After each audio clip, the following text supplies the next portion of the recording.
Mi nombre es Juan Fernando Barrios. La importancia de la maternidad de la Santísima Virgen María. Una vez yo le vi al Papa Francisco, tan difamado, tan sacado fuera de contexto. Cogen algo que él dice y le ponen edición. Y cuando uno va al relato, a la fuente, que es que así tenemos que hacer. Si nosotros nos dicen algo del Papa Francisco en este caso, verifiquémoslo. Es nuestra responsabilidad. Él escribe una encíclica. En la encíclica el Papa Francisco dijo eso. Y uno, ¿de verdad? Pues vayamos a la fuente. Leámosla de tapa a tapa para verificarlo personalmente. No traguemos entero. Y el Papa Francisco dijo una vez, hablando de la maternidad de la Virgen. Sí, María es reina, soberana, está en los altares. Sí, pero ante todo es madre. Es madre. María es el único ser que se mete en una cueva de animales y con unos pocos trapos y una montaña de ternura logra que ese lugar sea el más luminoso de todo el universo. Eso solo lo hace una madre. Por eso la Santísima Virgen María, cuando llega al empadronamiento con San José, oye los portones que se cierran en sus rostros y les alquilan, porque ni siquiera fue prestado, según revelaciones privadas, les alquilan esa cueva de animales. José entra a esas galerías, asegura el lugar para que no haya fieras peligrosas, pero ve que el lugar es inhóspito, huele muy mal, hay hollín, telarañas, excremento, orín de animales. Y le dice a la Santísima Virgen, no podemos entrar ahí, el lugar es inhóspito, quedémonos a las puertas. Y ahí es cuando Dios Padre le dice a los ángeles, miren lo que va a hacer. Por eso la escogí a ella y escogí ese lugar, Belén. La creó a ella. La creó a ella. Sí estaba poniendo cuidado. Miren cómo se mueven esas manos. Las manos de una madre se mueven por el corazón.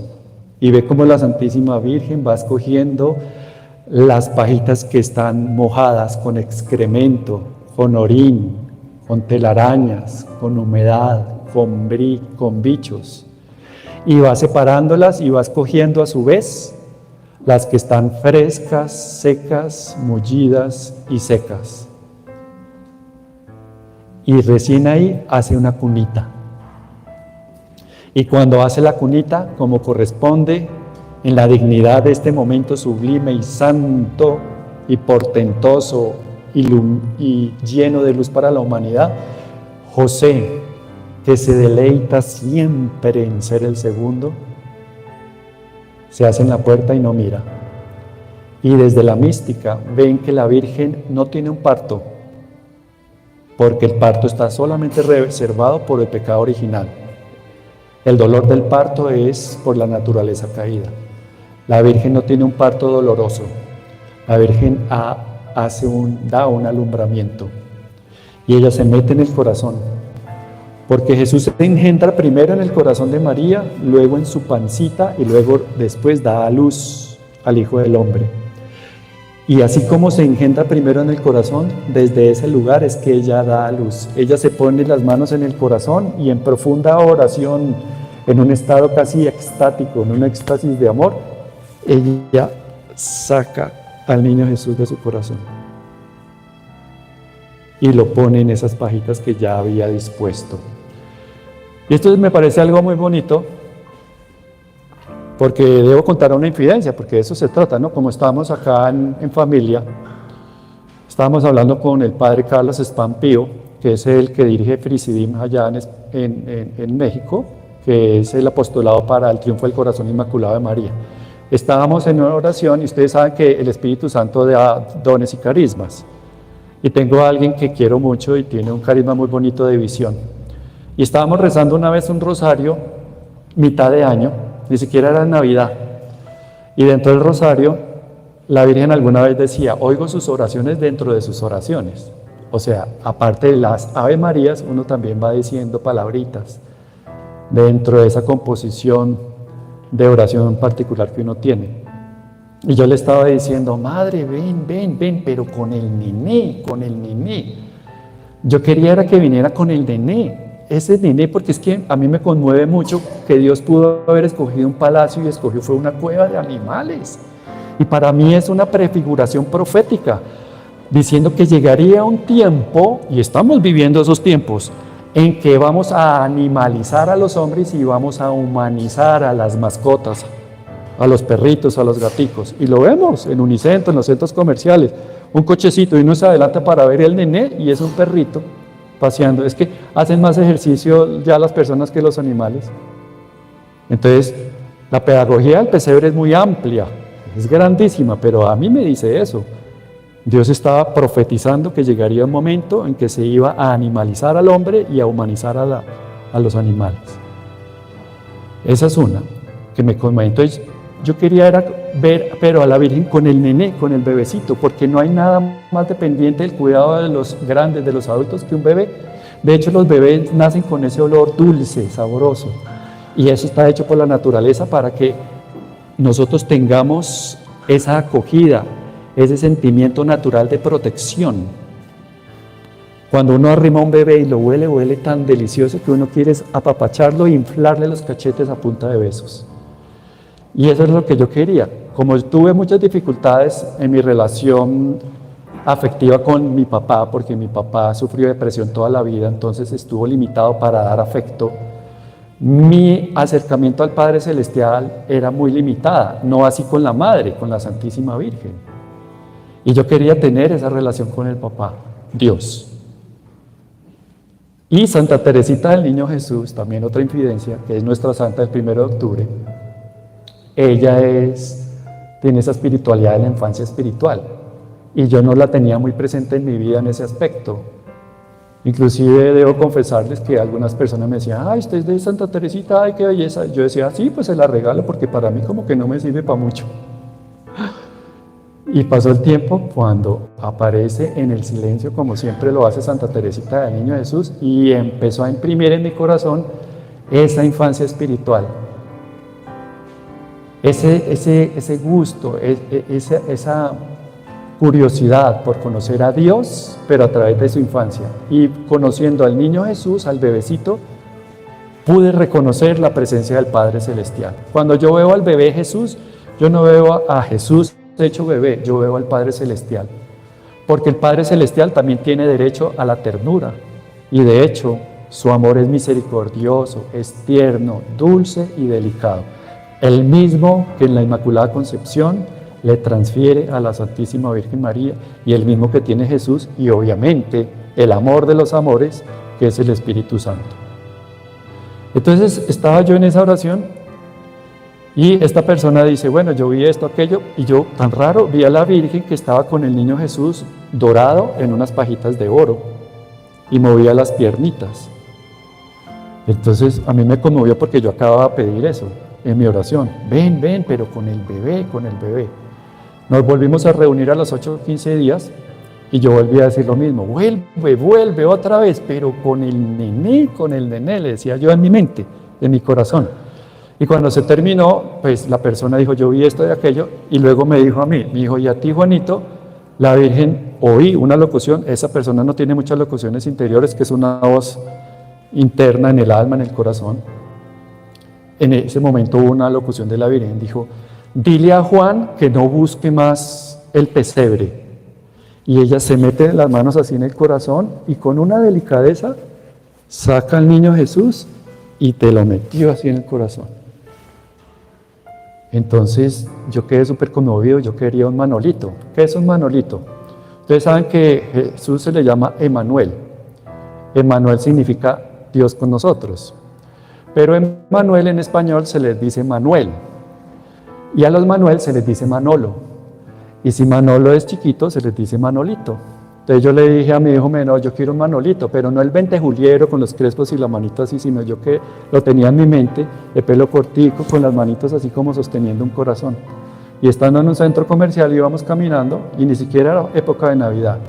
Me dice mi hijo, papá, mira, en una vitrina, un almacén de artículos religiosos, un bebecito como yo lo quería. Y ese es el que yo tengo, tamaño iglesia, grande. Le canto, le juego, todo el día estoy con él, le doy besos. La bendición maternal de la Virgen al final es mi parte predilecta, porque no solamente el arrullo que se le hace, sino cuando hago silencio, todo lo que les digo, todo lo que le digo al niño Jesús, que ya es un coloquio íntimo y personal con él. ¿Por qué cuento todo eso? Porque definitivamente, como decía alguien, y hago una analogía para llegar a lo que quiero decir, alguien le decía a un sacerdote, mire, es que ustedes los católicos deberían ser más ortodoxos, y nosotros los ortodoxos deberíamos ser más católicos. Podríamos hacer otra analogía. Antes, no se vaya a desconcentrar, pero usted empezó contando que estaba con el padre Carlos Spahn. Sí. Y usted le contó eso, pero ¿cuál fue la reacción de él? Faltó esa parte. Bueno, gracias, sí. Para retomar el tema del padre Carlos Spahn, cuando yo les le conté a él lo que les acabo de contar en este momento. Toda esa manifestación y mística. Que entre otras cosas, este tipo de manifestaciones son revelaciones privadas. Y decía el Papa Urbano VIII, entre creer y no creer es mejor creer, porque si se cree y es cierto, el corazón se llena de alegría. Pero si se cree y no es cierto, se reciben las gracias como si hubiera sido cierto. Entonces a esto se le puede poner solamente fe humana. Y yo le conté eso al padre Carlos Spahn.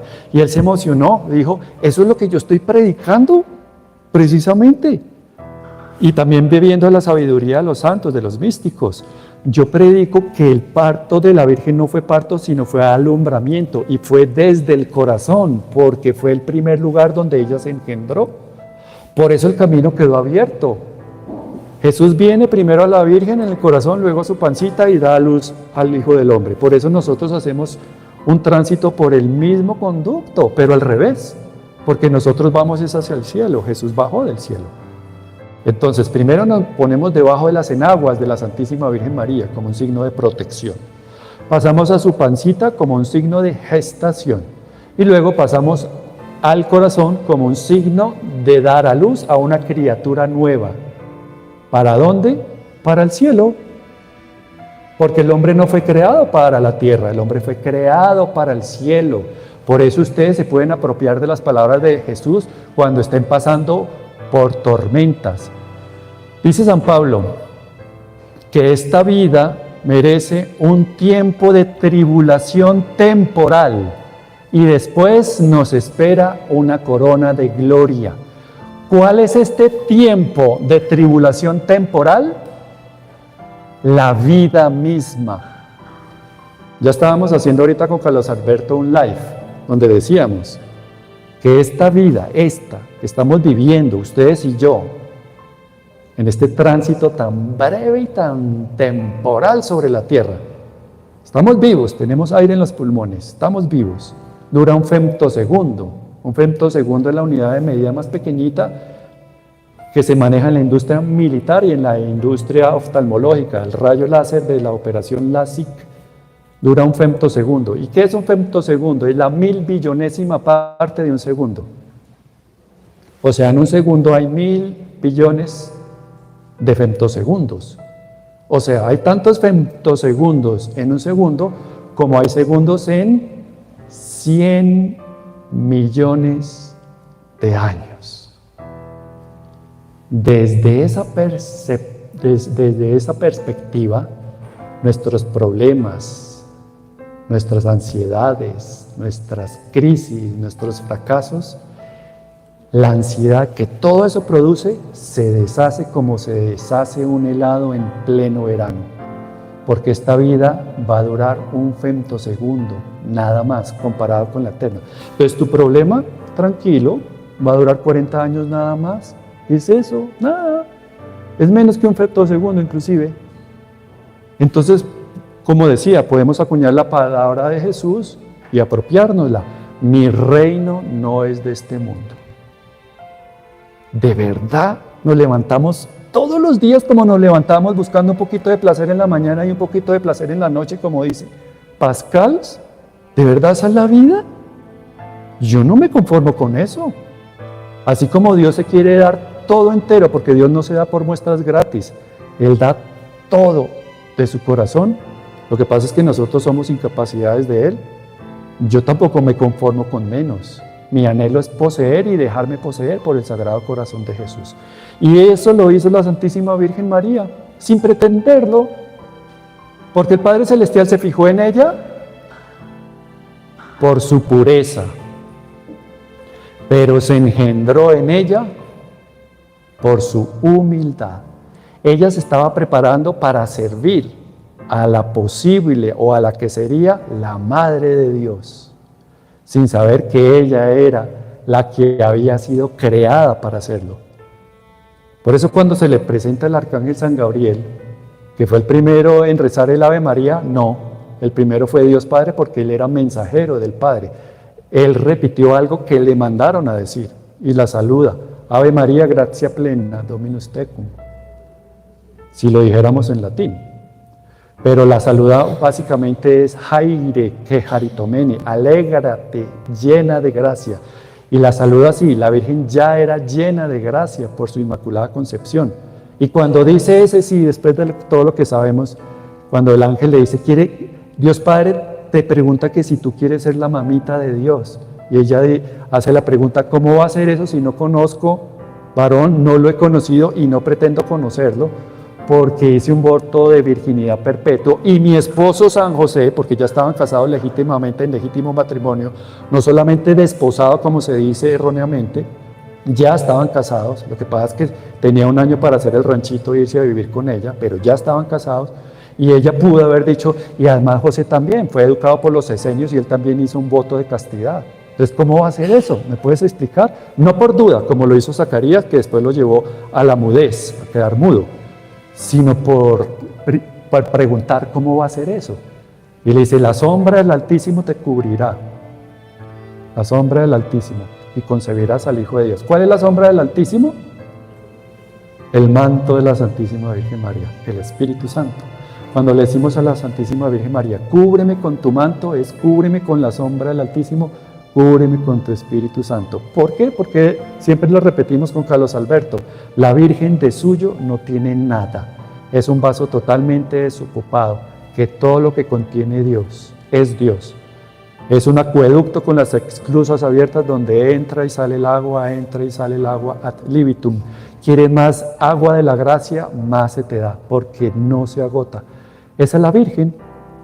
Y al pie de la cruz, cuando el demonio le estaba doblando la mano a Jesús y le hace pronunciar esas palabras incomprensibles que de pronto los teólogos no han profundizado lo suficiente.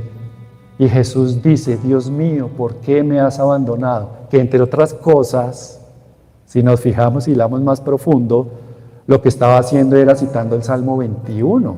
Las carmelitas descalzas rezan así, Ave María, y todas repiten en la mente, gracia plena, Dominus tecum, benedicta tu. El Padre nuestro es Pater Noster, Dios in celi, Jesús simplemente hizo el enunciado, porque en esa época no decía, voy a recitar el Salmo 21, y en algunas Biblias es el 22. No estaban marcados de esa manera. Es cuando se construye la Biblia. Jesús dice, Dios mío, ¿por qué me has abandonado? Salmo 21. Y si ustedes lo leen, empieza a decir que me han desechado, soy como un bagazo, mi lengua está pegada como una teja seca en el paladar. Y dice, recuerdo cuando descansaba en los pechos de mi madre. Ella está exaltando la presencia física de la Virgen, porque Jesús le pudo haber dicho a la Virgen, como lo estábamos mirando ahorita, Madre, lo que me va a suceder es terrible, es doloroso, no quiero que estés, es más, te lo prohíbo, no quiero que estés. Jesús no hizo eso. Jesús le dijo a la Virgen, Madre, lo que me va a suceder es terriblemente doloroso, es escueto, es inhumano, y necesito que estés ahí. Necesito que estés para sostenerme. Y obviamente la Santísima Virgen María no iba a estar en otro lugar que no fuera al pie de su cruz.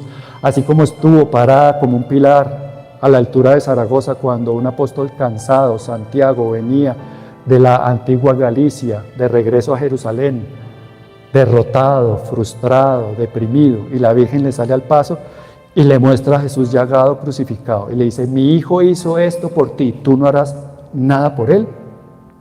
Volvemos y juntos evangelizaremos. Y ahí está la gran diferencia. Cuando evangelizamos con la Santísima Virgen María, evangelizamos con la presencia maternal de Dios. Y eso se nota. Y esa es la apologética que a mí más me gusta.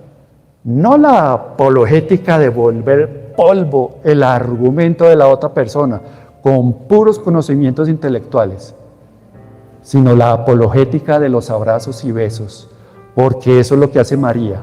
Y como lo decíamos del Papa Francisco, ante todo, María es madre. ¿Y qué hace una madre? Hace 5 cosas. María cuida, María alimenta, María defiende, María educa y María se une a su Hijo. Ustedes han pensado en una cosa y siempre lo repetimos, que Dios Padre entregó a su único Hijo para que diera la vida por nosotros. Eso lo hemos oído tanto como lo que se oye tanto y ya pierde valor, por lo menos a nuestra razón y a nuestra emoción. No porque no tenga el valor en sí mismo, somos nosotros que por costumbre de oírlo le damos un valor inferior. Pero no hemos pensado que la Santísima Virgen María también tenía un Hijo único y era Jesús, y ella también lo entregó. Hemos dicho que el padre de la fe y el adalid de la fe es Abraham. Cuando fue a sacrificar a su hijo Isaac allá en el monte, y llevaban la leña, llevaba a su hijo, pero no tenían aparentemente el objeto del sacrificio, el carnerito. Y cuando llegan, bueno, pa, y el carnero, dijo, no, el sacrificio eres tú. Y el niño se entrega, si lo dice mi papá, pues yo lo hago. Era un hijo dócil, lo amarró y ya levanta la daga y se oye la voz, detente, no lo mates, no lo sacrifiques. Era una prueba. Cuando la esposa de Abraham, Sara, se enteró, dice el texto, no le volvió a hablar nunca. O sea, dijo, esto es inconcebible. No perdonó a Abraham por eso, por obedecer a Dios, porque su razón no lo hizo comprender. Padre de la fe lo llamamos. Y ahora la Virgen ve a su Hijo, como está este Santo Cristo, que es muy parecido al Cristo de Limpias. Este es un Cristo, como dice Carlos Alberto, muy poco, no se encuentra muy fácil. Es un Cristo vivo, agonizante. El Cristo de Limpias, el que exudó sangre, lloró, movía los ojos, los labios, pronunció unas palabras que fueron audibles, dijo, te amo. 8.000 personas son testigos de ellos, de las cuales 2.500 tienen declaración juramentada en notaría. Eso está escrito, búsquenlo y verán. Hay documentos del Cristo de Limpias. Este Cristo, Santo Cristo. La Virgen estaba al pie, como lo estaba ahorita en esta imagen, y lo estaba viendo. Y Jesús al final muere. Y la Virgen no dijo nada. La Virgen estaba al pie de la cruz. Ella estaba en lo que tenía que estar, no estaba para distraerse, diciendo parranda de sinvergüenzas que lo han dejado solo. ¿Dónde están los paralíticos que hoy caminan? ¿Dónde están los ciegos que hoy ven? ¿Los sordos que están oyendo? ¿Dónde están los resucitados? ¿Dónde están las madres de los resucitados? Los deben tener escondidos, no sea que se los vayan a volver a matar. A sus hijos. ¿Dónde estaban los apóstoles? ¿Dónde estaba Pedro? ¿Dónde estaba Malco? Querían una prueba y estaba. Pedro lanza la espada y le pega de pleno en la oreja. Menos mal, porque 2 milímetros más adentro les escena el cráneo. Y le había curado la oreja. ¿Dónde estaba Malco? Querían una prueba y está. María no estaba ahí, ella no podía distraerse en odios, en rencillas. Ella tenía que estar en lo que tenía que estar, que era sostener a su hijo. Cuando nosotros vamos a la misa dominical o si tenemos, ojalá, la devoción y el afecto por la misa entre semana, ¿a qué vamos a misa? A eso. Uno puede decir, no, yo ya voy a misa todos los días porque es que me hace una falta. No, soy yo el que le hago falta a Jesús, porque Él me amó primero. ¿Y a qué voy a misa? A sostenerlo, para que pueda tomar un poquito de aire. Jesús estaba crucificado en la zona del destot, así se llama, acá en la muñeca, donde pasa el nervio medial, y estaba sostenido por el clavo en los pies. Un crucificado moría descolgado y asfixiado, entonces tenía que pararse, incorporarse para tener un poquito de aliento y aire en los pulmones y poder respirar. Y en el intento, el nervio medial rozaba el clavo. Créanme, eso es dolorosísimo. Lo digo por experiencia propia, porque tengo unas hernias cervicales y cuando estuve en 1 año y medio de terapias y le hacían a uno la compresión en esa zona, ahí mismo los pies se recogen y es inevitable que brote la lagrimita de dolor. Es dolorosísimo. Así estuvo Jesús 3 horas padeciendo y ofreciendo para que tú estés hoy aquí. Y la Virgen estaba ahí para sostenerle. Y esas palabras incomprensibles a las cuales hacíamos alusión, de por qué me has abandonado, que se las hizo repetir el demonio, que se estaba frotando las manos, tuvo un fallo, porque el demonio tuvo una aliada en Eva, y ese fue hacia cierto, pero tuvo un fallo, no contó con la Virgen, y la Virgen es madre, y la Virgen por lo menos en el momento de la tentación no lo era. Por eso podrán, Eva en ese momento de la tentación no era madre. Por eso podrán separar a un esposo de una esposa de un esposo, pero no podrán separar a un hijo de una madre.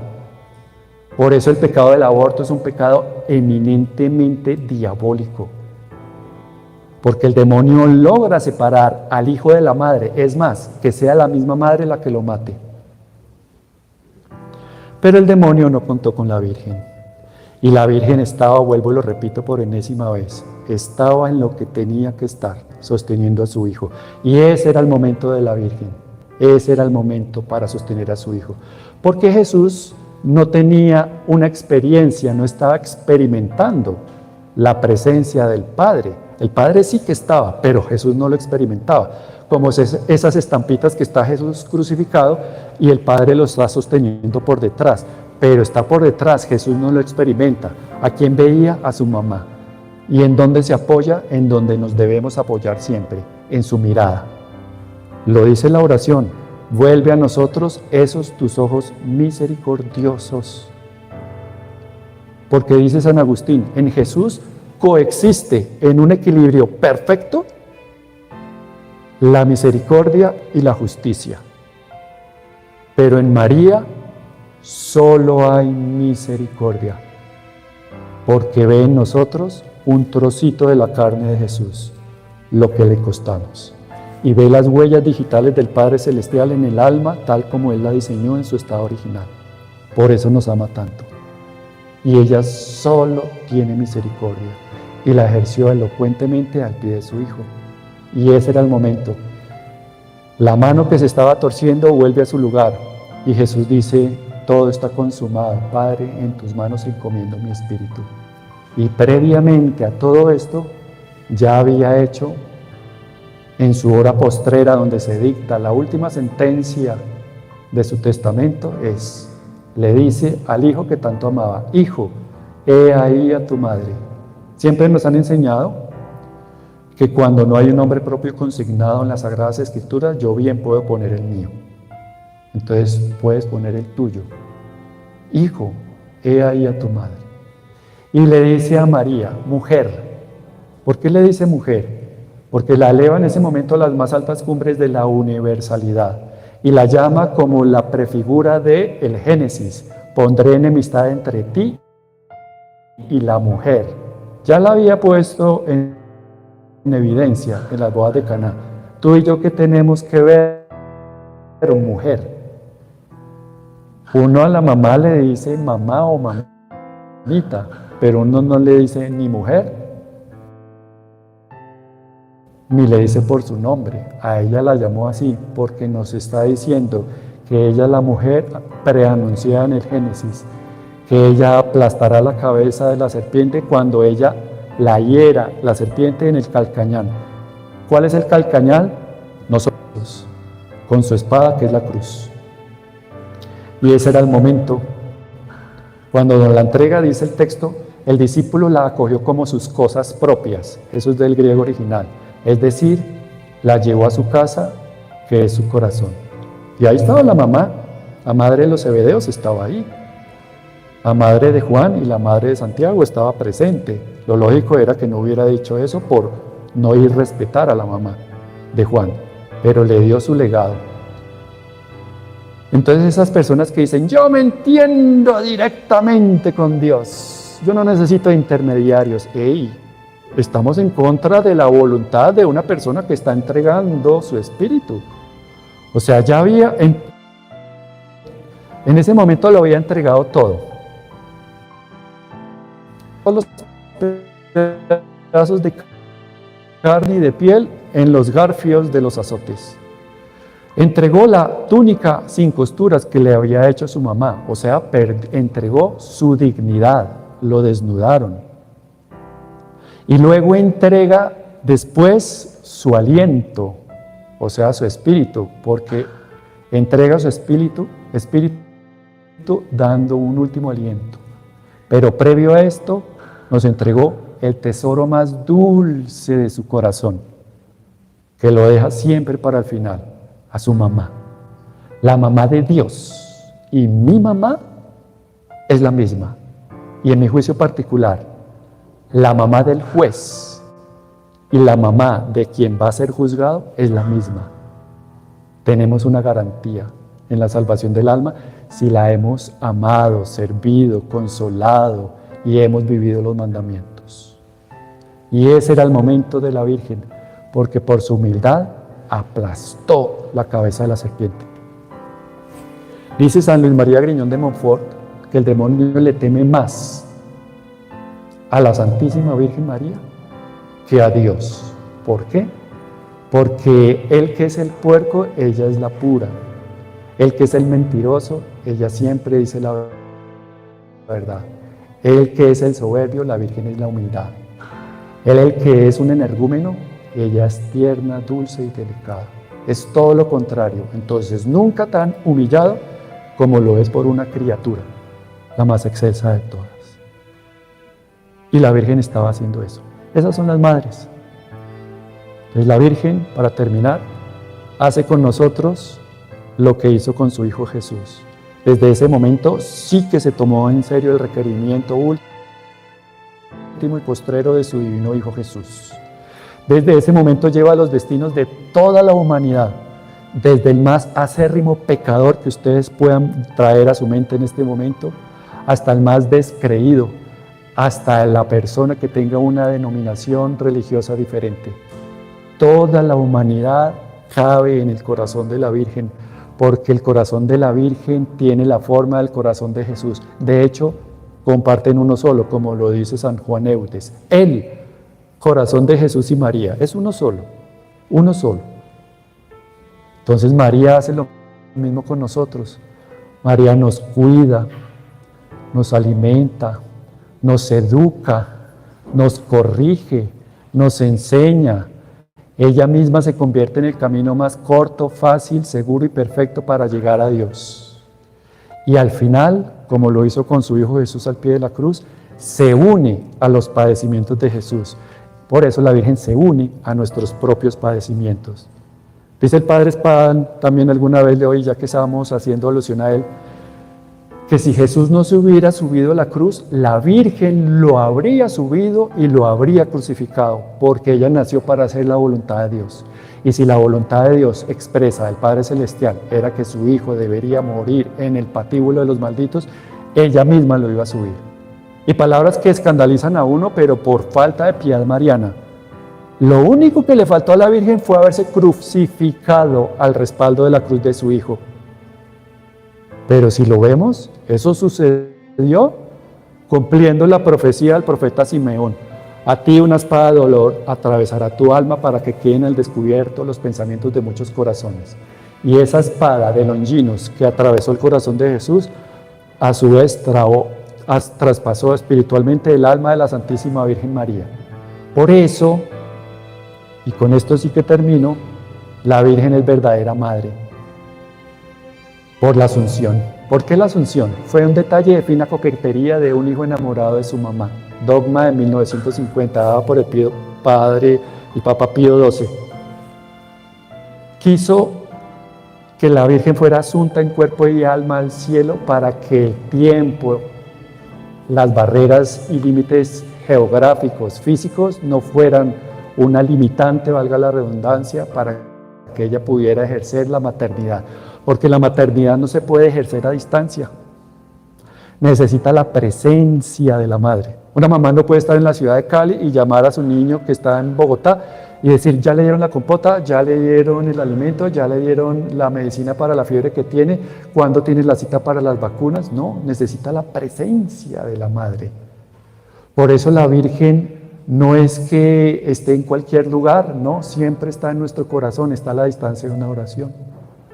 Entonces, como la maternidad no se puede ejercer a distancia, la Virgen se une con nosotros, especialmente como ella en estos tiempos, lo ha dicho, quiere ser llamada, a través de su corazón doloroso e inmaculado, uniéndose a nuestros dolores particulares. Porque si Jesús está sufriendo, y Jesús es una sola carne, porque lo que Dios ha unido no lo separa el hombre, estoy hablando del matrimonio de Jesús, que es con su iglesia, su esposa. Si Jesús sufre, la iglesia sufre. Y si la iglesia sufre, no me tienen que contar. Pero todos los que están sentados ahí y todos los que nos están viendo a través de YouTube y yo, estamos sufriendo. Algunos de forma física, otros de forma moral, otros de las dos.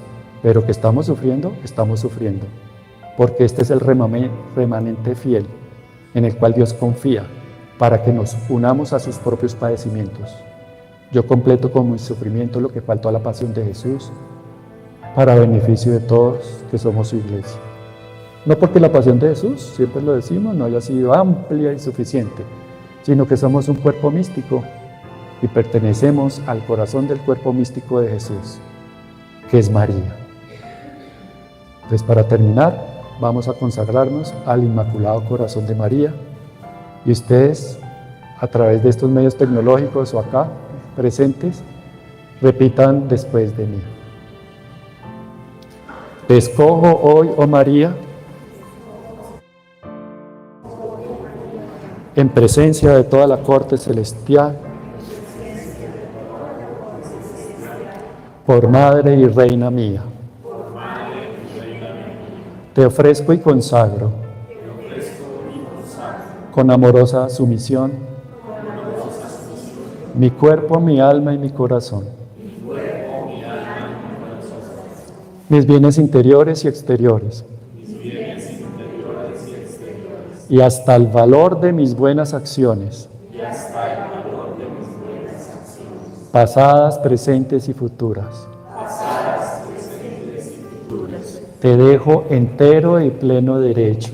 Te dejo entero y pleno derecho de disponer de mí de disponer de mí y de todo lo que me pertenece, y de todo lo que me pertenece, sin excepción, sin excepción, según tu agrado, según tu agrado, como esclavo o esclava de amor, como esclavo o esclava de amor, para la mayor gloria de Dios, para la mayor gloria de Dios, en el tiempo y en la eternidad. en el tiempo y en la eternidad. Amén.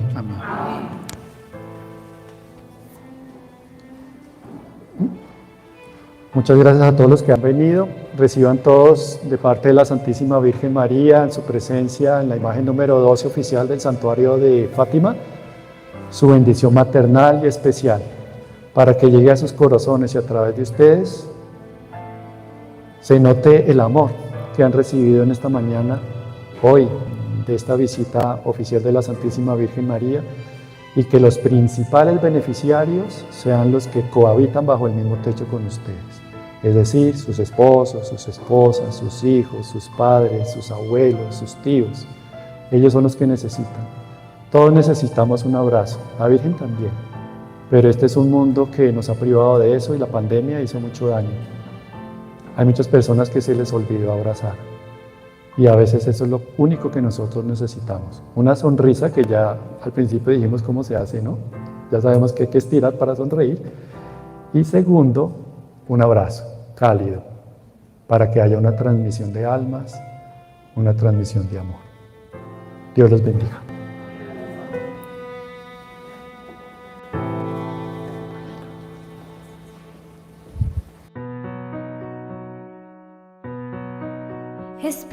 espiritualidad católica, evangelización con el corazón.